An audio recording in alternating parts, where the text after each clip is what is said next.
Oh, what's up, everybody? Welcome to the podcast. As we are here today, it's going to be a quick one, probably 45 minutes or so, I would assume. We're going to talk about the uh, big things that are happening this week, which is today was the Washington Capitals trade deadline day, or the NHL trade deadline day, but it ended up being obviously my favorite team's the Capitals. So we'll talk about what the Capitals did, how I'm feeling, what I thought possibly was a better choice, maybe. I didn't. What I would have done if it was me, not what happened today, obviously. So, and then we got the big Champions League draw tomorrow, as Chelsea and Porto play tomorrow at I believe 2 Central. Let's take a look real quick. We shall take a look. Tomorrow. 2 Central, yes. Chelsea's up 2-0 on aggregate. Both of those being away goals, even though the game is being played in Seville. Uh, and so it's the return leg. We are not coming home to Stamford Bridge to play the return leg. So we are up 2-0 on aggregate, which pretty much should ensure that we're through to the next round to play the winner of Liverpool and Real Madrid. So we'll start there as the preview coming up for tomorrow. We looked really good this weekend as we just straight dominated on Saturday. 3 days post uh, last Champions League game. We had 3 days rest, and then we came out and we played Crystal Palace and just absolutely dominated possession, dominated the ball. The front three looked amazing. We started Pulisic, Kai Havertz, and Mason Mount. Mason Mount is on another level right now. He is one of the best midfielders in the Prem. Maybe playing like one of the best midfielders in the world right now. I think he will be the next captain of Chelsea. I believe that everybody's finally getting away from the stigma that he was just a Frank Lampard, uh, you know, son, boy, whatever you want to call it. And I think he's really shattering that because he's been picked under Tuchel every game, and he has performed significantly well. He was creating chances. Him and Havertz were creating havoc, running up and down the field. Pulisic on the left side was just going crazy. Also, so it was a really good game. Crystal Palace didn't look like they even belonged on the same field as us, and it really looked like if Chelsea can continue to play this way, we should seal up Champions League for next year and finish top four in the table. But that being said, we have to look forward to Porto, who, if we look at the first draw, Porto really just kind of sat back and played at times like a six back trying to prevent us and then trying to get on the counter. I feel like our defenders really played well in that game as we didn't allow the counter to come through clean, I guess is the best word, and allowed our attackers to stay forward. Chelsea's been keeping an immense amount of the ball since Tuchel took over. I know in the first half against Crystal Palace on Saturday, we had like 80% possession in the first half.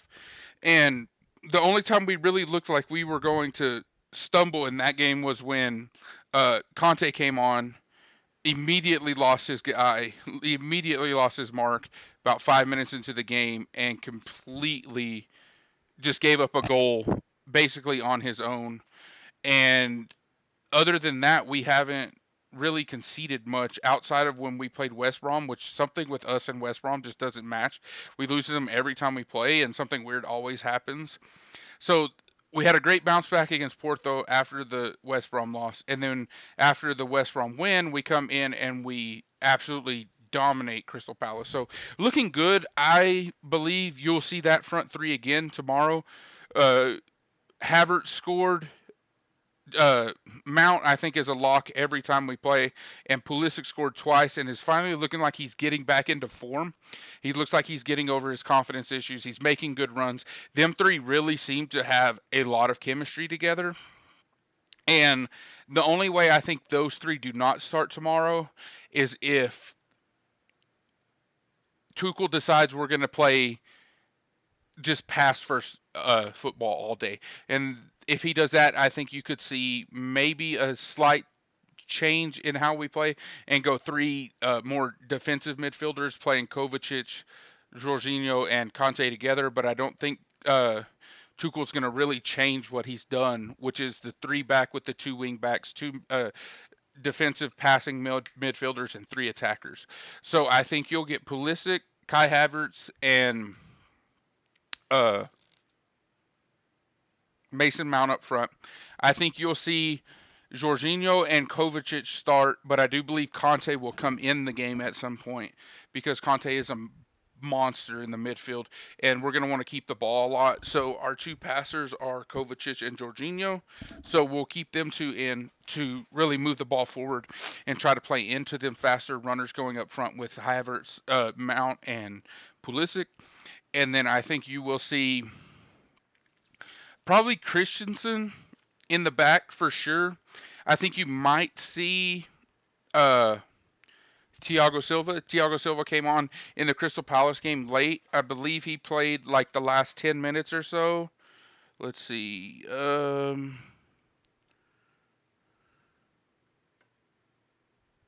That's where he came on. Maybe he didn't. Okay, so no, he didn't. But that's the only thing that scares me is the tune-up for him was supposed to be the West Brom game. He was on for 20 minutes and got sent off. He's been hurt, so I don't know that you will see him on in this game because this is such a big game. And I think we may see them wait until the next Premier League game, which we play City or when we play Brighton, for him to feature in the starting 11 again. So I think you're going to see Christensen. You'll see Rudiger or Zuma, and then you will see Azpilicueta. Azpilicueta has started in every game under Tuchel and really shows no slowing down of. I don't think he's the best defender, but I feel like he kind of keeps us in line in the back end, and you never see him really cause problems back there. I think it would be better if he sat, and I think eventually he will sit and will slide Thiago Silva into the central center back position. We'll play Christensen on the right and Rudiger or Zuma on the left, and I think that'll be our best back three. But as of right now, we have definitely shown a reluctance to sit Azpilicueta, and so I believe that he'll start tomorrow. Like I said, beside Christensen and either Zuma or Rudiger. If I had to put a name to it, I would say probably Rudiger tomorrow because Zuma started at the weekend. So that would be this. What is that? 6, 8, 8. Yeah, 8 up the middle. My two wing backs, I believe Alonso's gonna start on the left just because Chilwell started the last two games, and I may be wrong about this, but I don't. I think Tuchel was very excited about what he saw on Saturday against Crystal Palace, and I think he wants to keep playing that kind of progressive offensive football, even though we haven't given up any goals. I think he wants to push up the field. I think he wants to keep playing that way, and to put Alonso in there and then have Chilwell off the bench. One, it gives Chilwell a much needed rest as we're playing a bunch of games back to back. This will be our third game in 7 days.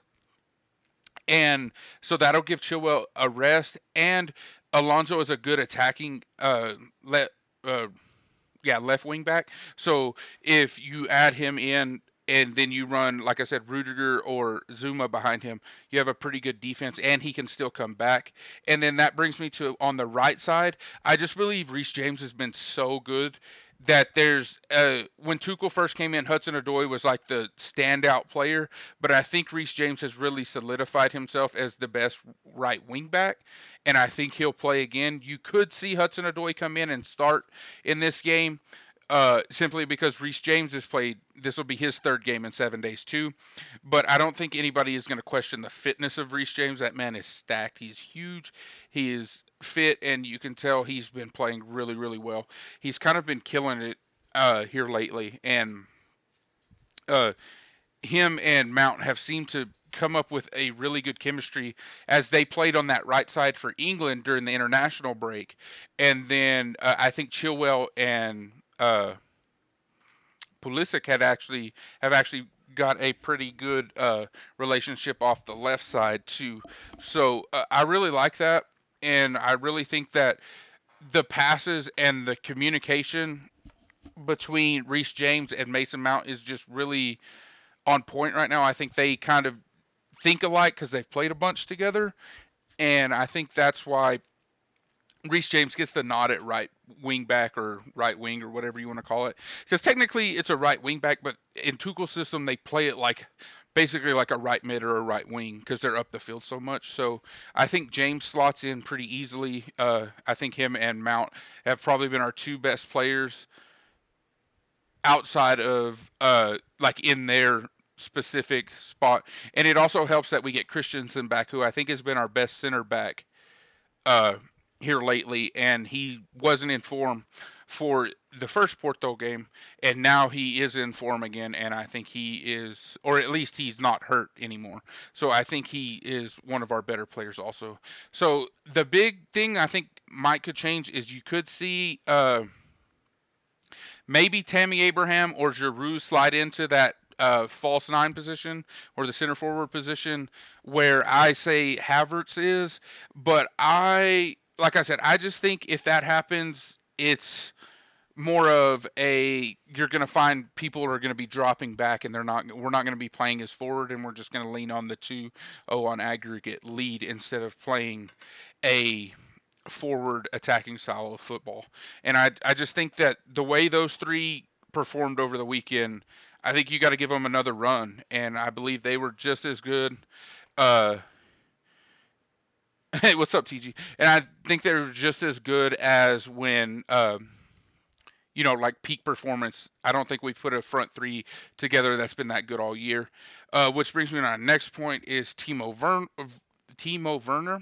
And we paid a bunch of money for Timo, and I'll admit I'm kind of a fanboy for Timo. I like his game, but I don't think he has no confidence right now. He's not in form.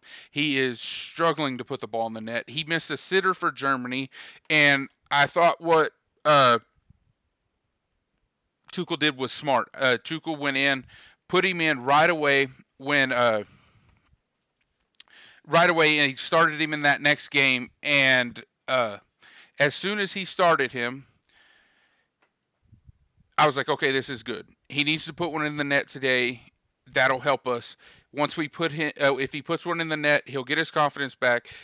All the pressure for him missing the sitter for Germany will be off his back, and we'll be able to move forward, and he'll be back. And that day he played horrible, couldn't get into positions. He missed an easy run.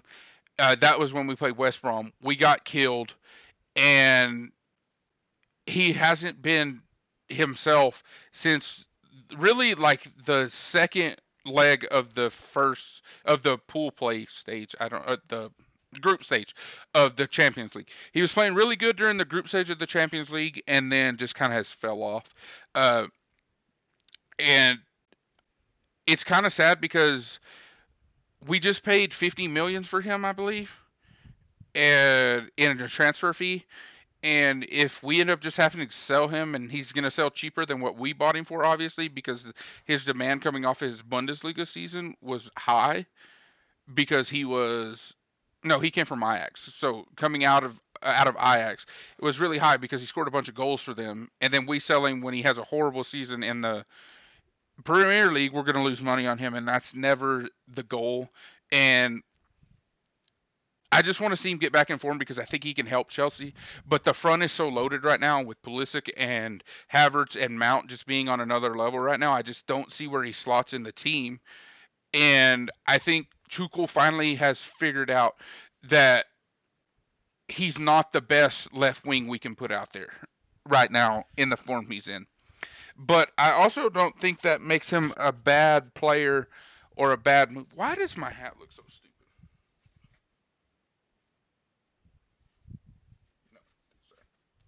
Okay. I don't think that makes him a bad player. I just think With his speed, I think we could really use him, bringing him on like in the 60th to 70th minute, letting him burn up and down the side, letting come in and play more, or maybe like when we put him up front and move Mason Mount to midfield, like we did against Crystal Palace this weekend, and play like Jorginho and Mount, or Conte and Mount, or Kovacic and Mount in midfield, and let them be the passers, and then let Pulisic, Kai Havertz, and Timo Werner run up front.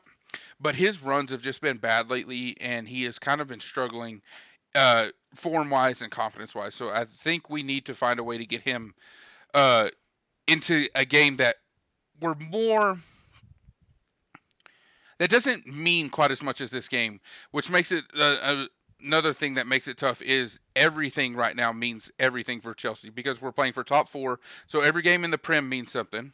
Our FA Cup draw, we got Man City in the semi, so like that's going to be a tough game. So we need to play our best 11 there, and then we're playing Porto in the Champions League, and then if we win this game in the Champions League, we go on to play Real Madrid or Liverpool in the next round of the Champions League. So like every game right now is important, and I think that's a big talking point we're going to see in the upcoming weeks. Going back to my point on Chilwell and Reece James, is we're going to have to start sitting some of these players, some of these games, because every game's going to feel huge, and every game we aren't in any position to just be like, oh, we're going to throw this competition.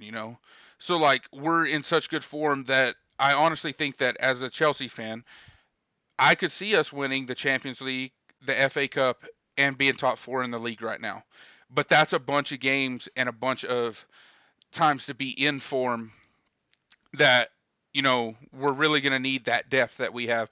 And I think Chelsea has a bunch of depth, but we'll have to see what's going on long term, and see how Tuchel really tinkers with the lineup each week and each game to make sure that we are fit for the biggest competitions like the Champions League, which I think would be huge if we could win the Champions League, because then top four doesn't mean as much, because you're already qualified for the Champions League next year as the winner. So uh, some very interesting stuff coming up, but that's my expected lineup. I'm really excited and looking forward to watching the game tomorrow. I'll be at school, but I will definitely have it on, and I'll have my headphone in, and if my teachers yell at me, I don't care. We'll just get yelled at. So, but yeah, so really looking forward to the game tomorrow. Big game.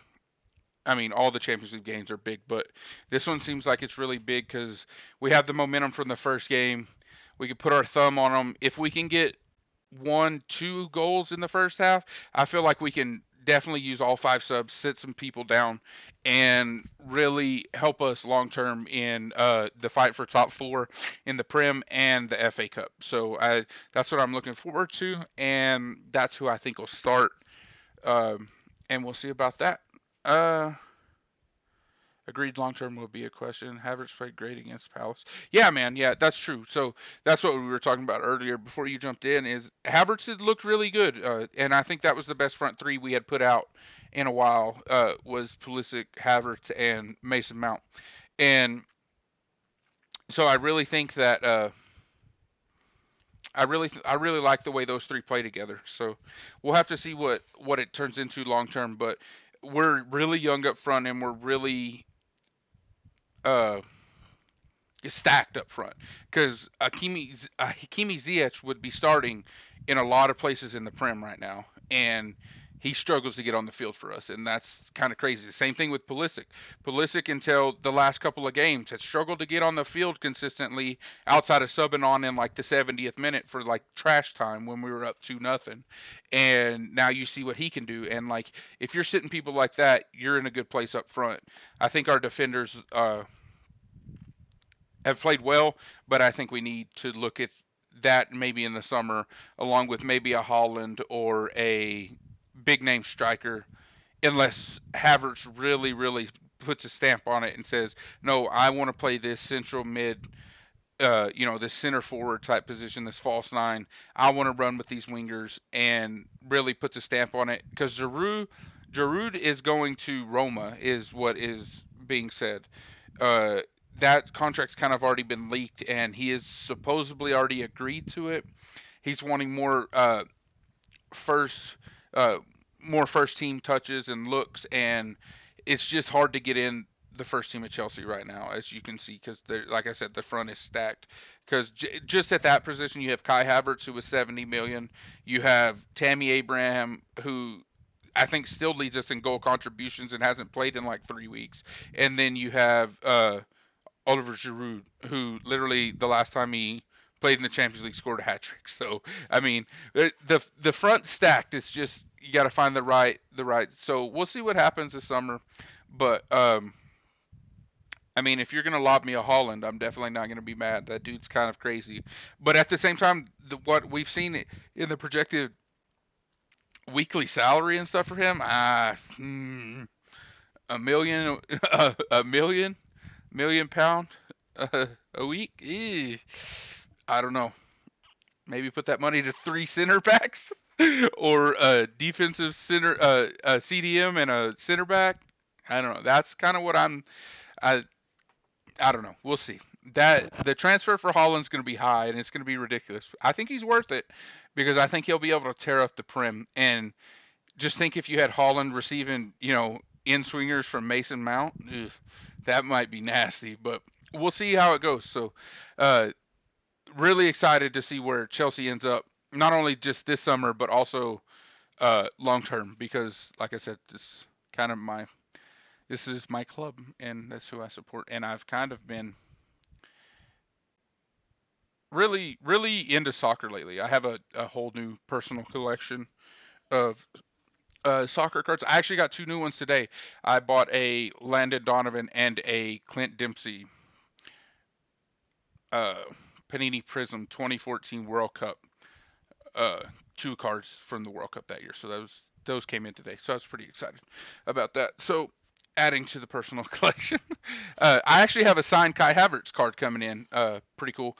If y'all want to see those, I'll probably when I get the guy is shipping them to me from overseas. They are. He's one of my really good friends. He breaks on here. He breaks on Twitch, but his Instagram is Mikey Sports Cards UK. So if y'all are interested in breaks or anything like that, go follow him. Also, if you're watching this on YouTube, because this will go on YouTube, are the two cards from that one guy in the UK? No, those two cards aren't from the guy in the UK. I bought those two cards off of eBay, and I can grab them real quick and show them to you. Here we go.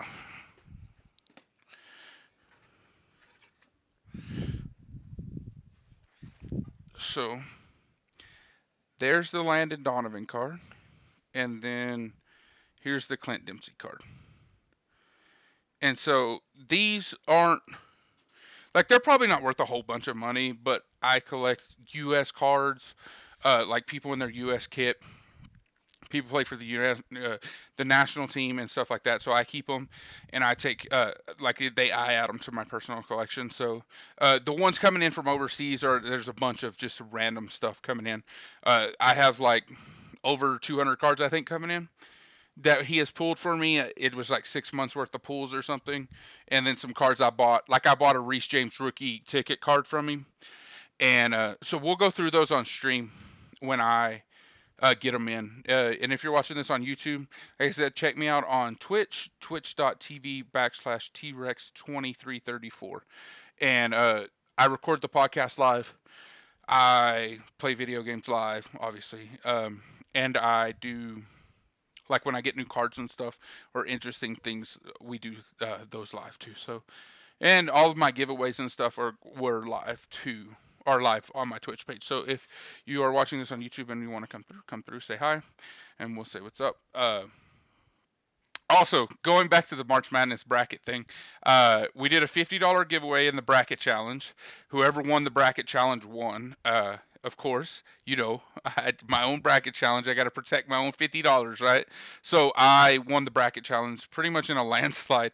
I had over 1,400 points. The closest one to me was 1,100. So check out the Twitch stream. Check out my Discord.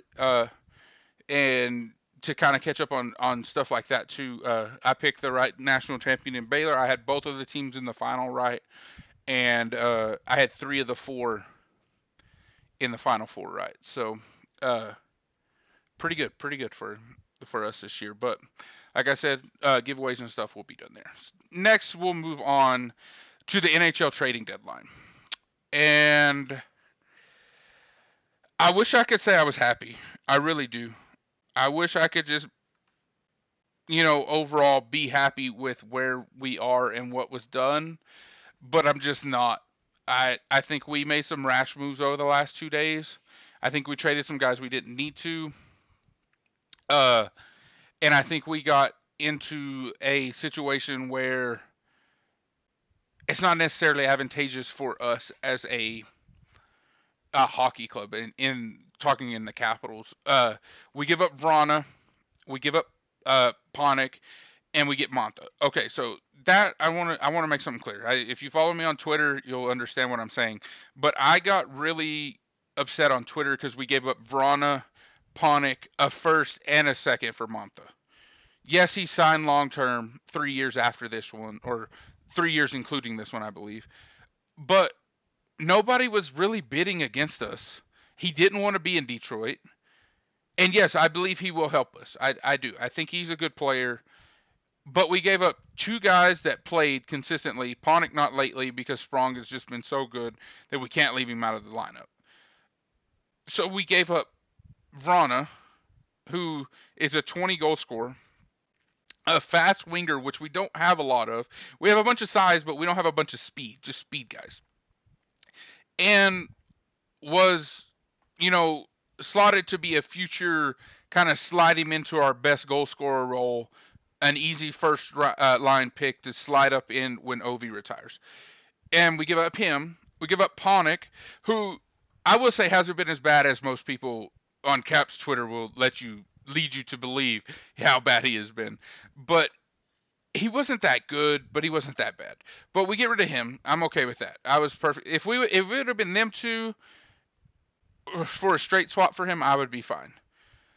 I think even if it was them two and a second rounder, I would be fine.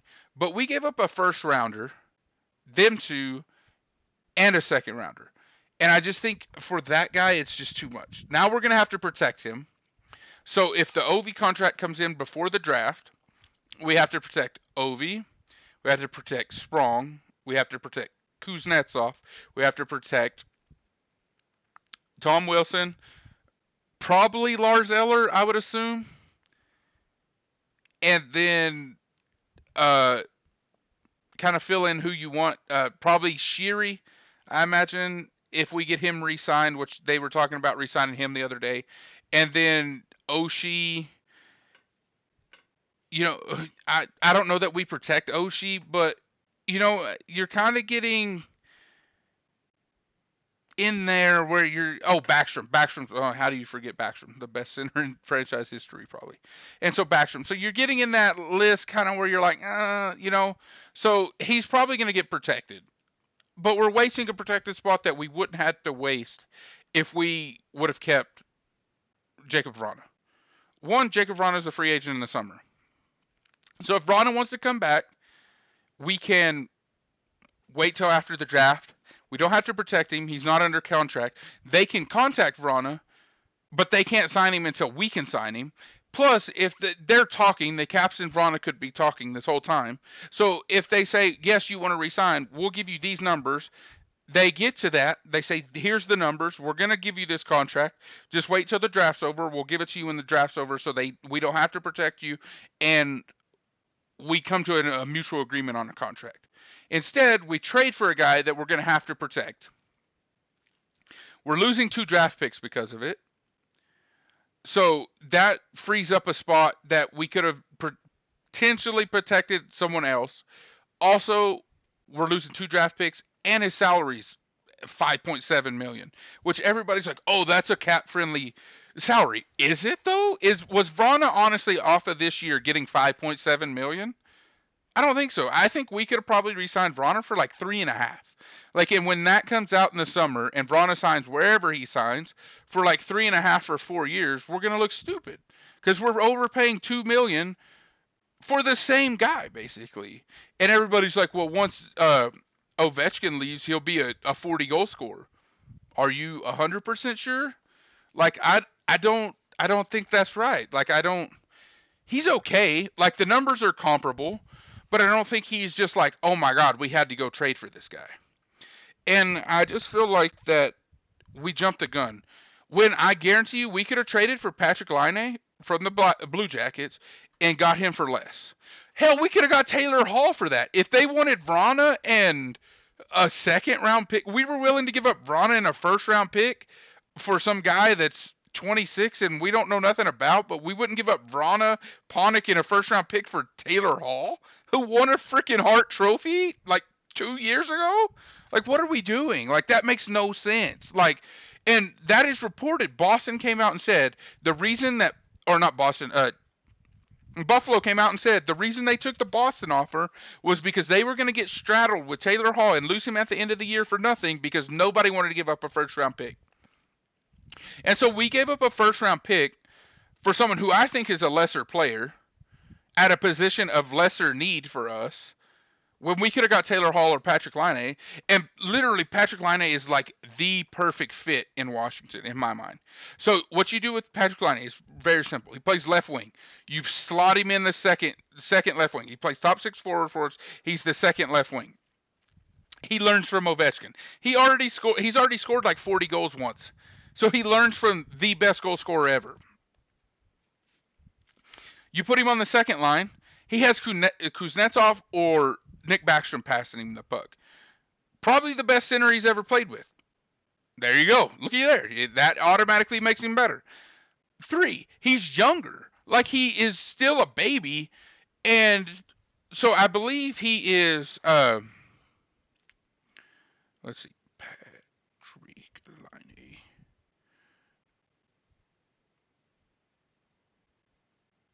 Patrick Laine is 22. We traded for a guy that's 26. So not only that, we get 4 more years out of Patrick Laine, because we're probably going to be able to re-sign him too. We may have to shed a little bit more salary, but that's okay. And so we trade. So you're telling me we go to Columbus and give them the exact same trade for a guy that doesn't want to be there, a guy that the fans hate, a guy that the coach obviously hates, and they're going to tell us no? Like, they don't want a first and a second round pick, Vrana, who's a very high level top 6 forward, and Panik, who could help them this year? You're telling me, who says no? Who says no? Tell me the truth. Who says no? The Capitals or the Blue Jackets? I don't know. I think the Blue Jackets were good with it, but instead we trade for a guy on the Red Wings that hasn't played winning hockey ever, never been in the playoffs. What are we doing? Like, I just don't understand that. Like, and I think that's the most underrated part of this trade, is that we traded for a guy, when he gets in the playoffs, he may tear it up in the regular season with us. I guarantee you, when he gets in the playoffs, he won't score a goal. And I'll tell you what, he's never played playoff hockey. Playoff hockey is so much different than regular season hockey. It's the same like in basketball. The difference in basketball, regular season NBA play, and postseason NBA play is worlds different. Same in the NHL for the people who don't watch hockey. It's the same. That the difference in playoff hockey and regular season hockey is a huge gap. And this guy's never played it. At least Patrick Laine was in the playoffs the last 2 years with the Jets. He's 4 years younger, more playoff experience, a better shot, automatically slots in where Ovechkin does when Ovechkin leaves.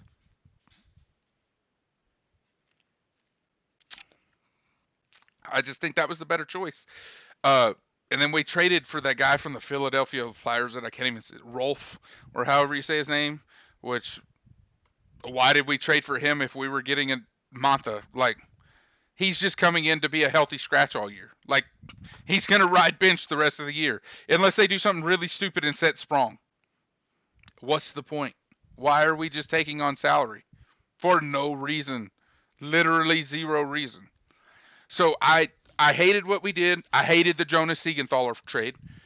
Another young defenseman out the door so we can keep people like Dylan. Why?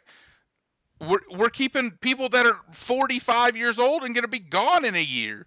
And we're trading, and I know, yes, our two best prospects outside of McMichael in the minors are the two left-handed D guys. So I understand we have two, and then we had Siegenthaler. But Siegenthaler has NHL experience. We know he can play in the pros. We don't know if those other two are ever going to be able to play in the pros. And yes, like prospects are prospects, and I'd rather have prospects than not have prospects. But at eventually, can you play or can you not? And like I said, good for Jonas. I think it was really good for him. I'm glad to see him going to a team where he's going to play. And I think he'll show out, and I think he's going to hurt us eventually. I think you're going to see it. I think we're going to play the Devils sometimes, and he's just going to be one of the best defensemen on the ice, and we're going to be pissed we traded him. But that's what you do. We got nothing back in that trade. So, we traded Christian Juice a couple years ago. Dumb. I don't know why we're trading 20-year-old defensemen that are fast and can handle the puck. I just don't understand it. And now we traded Jonas Siegenthaler, which now they're saying Michael Kipney's going to come back. And I'm like, yeah, that's what we need. Another 90-year-old injury-prone player on the back line that can't stop a fucking puck. Like, I shouldn't have cussed. But anyway. So, it's really frustrating right now to see where we're going because future assets seem to mean nothing to us, and present assets that make more sense for now don't really seem to make sense to us either. Like, we're trading our future and we're trading stuff that could help us. And so maybe I'll be wrong. And maybe Monta will prove me wrong in the first game. Maybe he comes in, has 6 assists to Ovechkin, and everything's good in the world. Or maybe he comes in and doesn't score a point all year for us, is horrible on defense, doesn't look like he knows what he's doing, literally is lost on the ice, doesn't fit in, chemistry's bad because all the guys like Vrana. Like, you can see it. Tom Wilson did an interview today, and that might be the most physically imposing human being I've ever seen in my life, and he was like, you could tell it affected him emotionally, like a lot. Like, so this guy's coming in for a guy that everybody in the locker room loved, and what happens if it just doesn't work? And I'm scared of that. I don't want that to happen. We have a strict 2 to 3 year window with this team to win another cup. And if Ovi gets 1 cup in his career, it's better than him getting 0 cups. But if he gets 1 cup because we're just shitting away assets and literally bringing in people that aren't going to help us, where are you going to sit?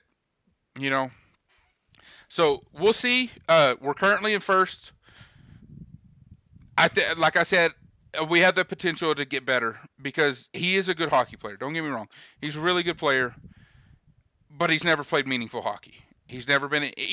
Not only has he never been in the playoffs, he's never been in a playoff race. He's played in Detroit. Like, something's got to be said about that. Vrana won a cup with us. Vrana's been there. Vrana's been through the struggle. Panik's been through the struggle.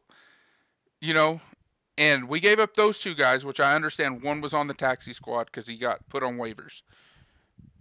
But the number of players that have played in meaningful playoff series and done well is really starting to dwindle. Because look at Dylan last year in the playoff series. Didn't play good. Hadn't played a whole bunch of playoff hockey. Sprong. Never played in a playoff game.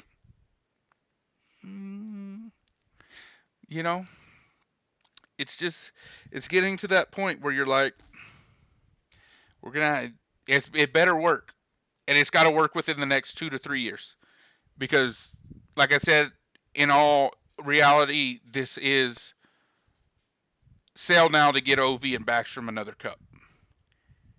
And if this trade ends up working out and he scores or assists a bunch of goals and he's good on both ends of the ice and I'm wrong, I would love it. Don't get me wrong. Like, that is the goal here. I would love for this trade to make me eat my own words.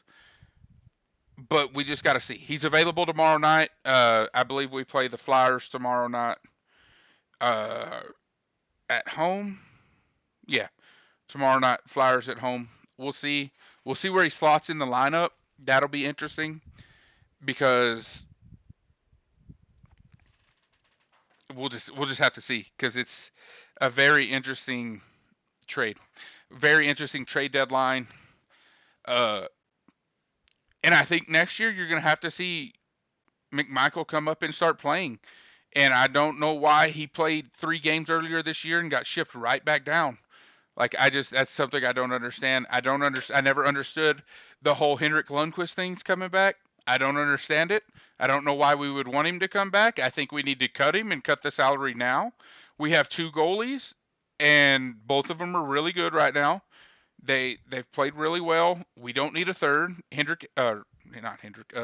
Craig Anderson is fine for a backup to a backup goalie, and that's all we need right now. We don't need him back. We don't need Michael Kempney back. We don't need that salary back either for another old guy that can't skate.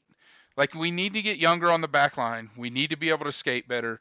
And I understand size is kind of our mantra. And it's hard to criticize a team that's in first place in the hardest division in hockey. Like, I understand it's hard to criticize them. I just think there were weird moves made, and I think that it could come back to bite us. Uh, but I hope it doesn't. So we'll see. Tomorrow starts that. So tomorrow we got Chelsea Porto. The home leg for Chelsea, like I said, up 2-0 on aggregate, should be through to the next round, and should be, but you don't ever want to. You can't guarantee anything. So this Porto team put out CR7 and Juventus, so like they're capable. They're definitely capable. And then PSG and Bayern play tomorrow too, so that'll be a fun game to watch. So we'll have a couple of good games on to watch tomorrow, and then hopefully we win. Turn to Wednesday and see what Real Madrid and Liverpool do. I believe, yeah, Real Madrid's up 3-1 on aggregate. So I believe they were the home team for the first one. So they'll be away. So Liverpool did get an away goal, so they went 2-0. They're through. So we'll have to see that on Wednesday. But it was a favorable Champions League draw for us. We got the 4 teams on our side of the bracket, including us, that we wanted on our side of the bracket. Let the juggernauts up top beat on each other. And I really think we got a chance to win it. And I hope so. And I think the Caps got a chance to win the cup. Just the pieces have to fall in line. Like I said, if y'all ever want to come by and see the live stream while I do this, y'all saw the chat popping up over here. Sorry, over here. There's people popping in and coming through the live stream saying what's up. I love talking to the people. Love talking. I'll answer your questions if you got any while we're recording the podcast. Follow me on Twitter. I'll have all that linked in the bottom. And all caps, baby. Let's go. Let's go. And London will stay blue, as always. Don't ever let anybody ever talk you out of that. London is blue. So we'll see what happens tomorrow. Hoping for a big win for Chelsea, hoping for a big win for the Capitals, and hoping that all the pieces fit together. And we will be back. I'll probably do another one next week. We'll see what's going on as far as my schedule. I'm in school and in nursing school until August, and so my time's sometimes limited. But if y'all have any questions, stop by the live stream and ask them during the next pod.